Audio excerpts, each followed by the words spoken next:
Hey, what's going on, everybody? It's not your average Josh back here for another movie review, and today I'm reviewing the new movie Bones and All, directed by Luca, and I'm not even going to try and pronounce his last name. I'm just going to put it up on the screen there for y'all to see, but I don't know how to pronounce that. I'm just going to go ahead and not butcher that name. But directed by Luca, and it is also starring Taylor Russell as Marin, Timothy Chalamet as Lee. You also have Michael Stuhlbarg in here, and also Andre Holland and Mark Rylance in here as well. We're really good. Bones and All is a story of first love between Marin, a young woman learning how to survive on the margins of society, and Lee, an intense and disenfranchised drifter. A liberating road odyssey of two young people coming into their own, searching for identity and chasing beauty in a perilous world that cannot abide who they are.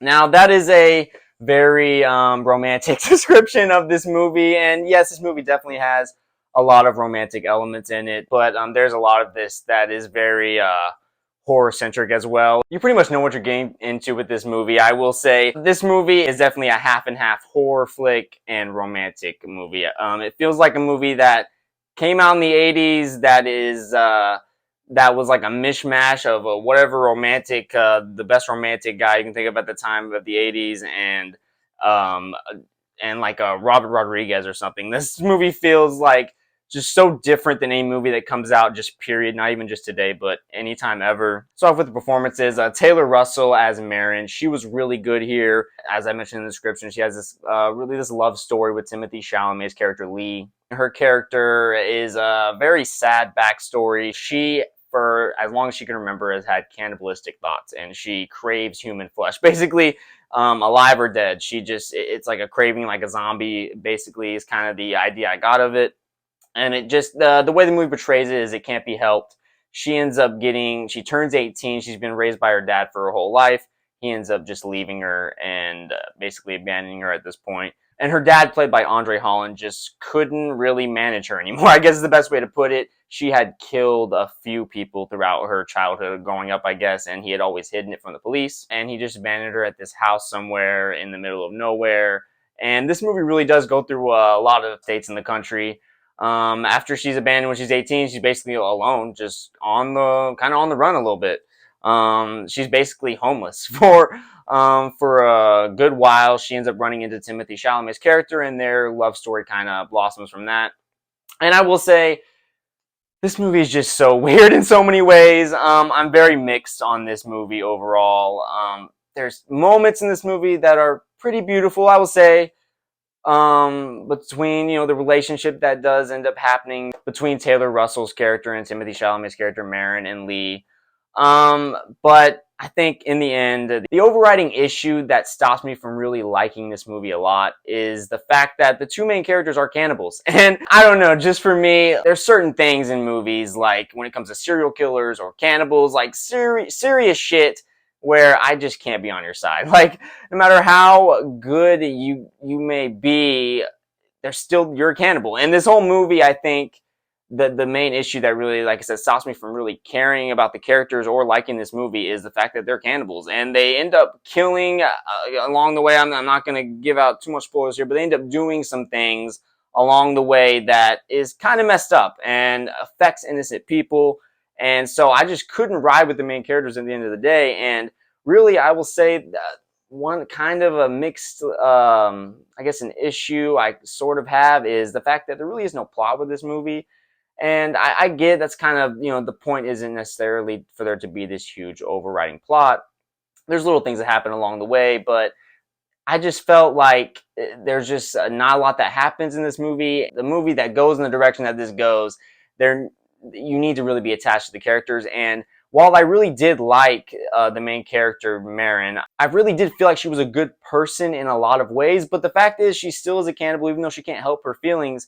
I just couldn't get down with her character. And one thing I want to say is I really did love that this movie was rated R. I think if you're going to go for this idea, this movie was just such an ambitious movie, really. Like I said, I don't know this director. I would love to look into more of his movies. But just really an ambitious idea, and I love the fact that they didn't make this movie PG-13, because with a movie like this, you just go all the way out. If you're going to have this crazy of an idea, ambitious of an idea, just go all out with it. I love the fact that they did that. And the gore in this, it's not overused, I would say, but there is times when, I mean, it's showing people getting ate in this movie. I will say that without spoiling anything, people get ate in this movie. It's very cringy and hard to watch at times. Like, just the idea, the sound effects in this movie, it all is very effective at making my skin crawl. Like, there's like cannibalism, portrayed in any movie, television show, as I'm sure most people, it just makes my skin crawl just thinking about it. And just, I mean, Timothy Chalamet and Taylor Russell did a great job in this movie. I mean, as selling being people that are truly craving people. It's really just a great performance by them. But I just wasn't connected to their characters, and I think that really ended up stunting my overall likability for this movie, and the ceiling for which I will like this movie, I guess you'd say, the height at which I could like this movie. I will also say, as I mentioned, Michael Stolberg, I believe that's how you say his name, Stolberg. I've seen him in a few other things. He is really good in this. He just makes a little brief cameo with another guy, and he is really, really funny while also having some sneakily really just good gems of lines, a good gem lines in here in this movie. I really enjoyed his character that he was in this movie. I'm not gonna say what character he was or anything, but he was really good in this. And as I mentioned already, Andre Holland was really good in this as a dad. You really feel where he's coming from. Even though you may not agree with everything he does as well, you can see where he's coming from, and he just does a great job at playing the character he plays. I haven't mentioned Mark Rylance, I believe that's how you say his name. He is in this as well. He is just this kind of creepy old guy that is a little spoiler here. He's also a cannibal, I will say, but he's kind of pursuing the main character Marin for the majority of this movie. It's definitely really creepy. His character's mainly just there to be creepy, pretty much mixed on his character overall in the end. I don't really understand, or I don't know if there was necessarily a need for him to be in this movie. At the beginning, he's there to kind of give Marin information when she's just really on her own for the first time as this person, trying to give her tips on how she should go about her life. But then after that, it just kind of seems like they wanted to bring him back into the movie, and he was squeezed into the story in a way. I felt like they could have just stuck with what they were going for, this weird kind of dystopia reality where there's cannibals that live and these two cannibals that fall in love with each other. Overall, the story is really weird. I'm very mixed on it. There were some elements that worked with me. I really did kind of like the comparisons made throughout the movie, where you have really one of the main issues I guess they tackle in this movie is the fact that the cannibals, they can't help what they are. They just crave human beings. Some are more sadistic about it than others, but they can't help it. It's like an animal instinct. They just got to either eat, kill themselves, or lock themselves up, which is what some choose to do.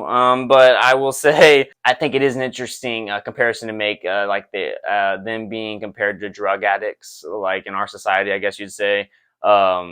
How you can, some of them feel like they can have it under control, the eating and all that stuff, but some don't.